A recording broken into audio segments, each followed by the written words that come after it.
আমরা বিপুল সংখ্যক মানুষের সমাগম হবে, এটা আমরা যেমন প্রত্যাশা করছি, আমরা তার কিছু আভাস পাচ্ছি। কারণ সারা বাংলাদেশ থেকে আজকে একদিন আগে মানে মানে আর মাত্র 2 দিন আছে, আগামী পরশুদিন উনি আসবেন। আজকেই আমরা দেখতে পাচ্ছি বিভিন্ন জেলা থেকে লোক আসা শুরু হয়েছে। তো সুতরাং 25 তারিখে এখানে মানে মানুষের মহামিলন এবং মহামেলায় পরিণত হবে, এই ব্যাপারে আমরা নিশ্চিত।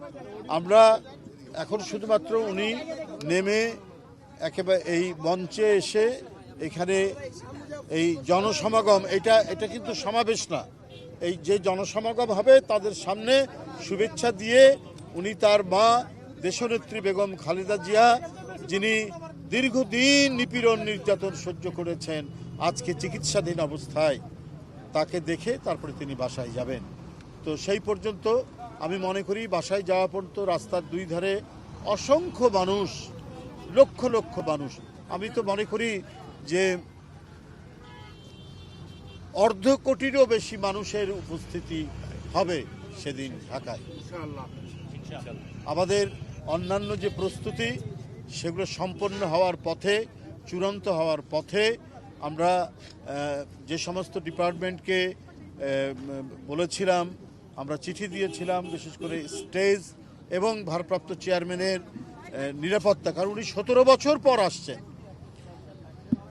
জাতীয়তাবাদী শক্তির একজন প্রতীক, তাকে নানাভাবেই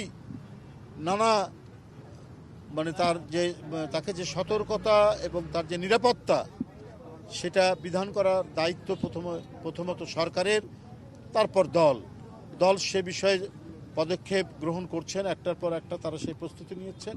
আমি আশা করি সরকারও সেটা নিচ্ছেন, যেটা আমরা এখানে তার কিছু উদাহরণ আমরা এখানে পাচ্ছি, দৃষ্টান্ত আমরা পাচ্ছি।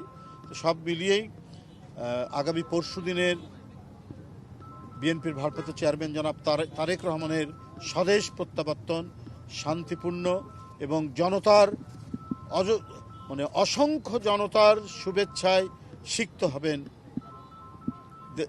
জনাব তারেক রহমান, এবং সেই জনসমাগমকে তিনি শুভেচ্ছা জানাবেন।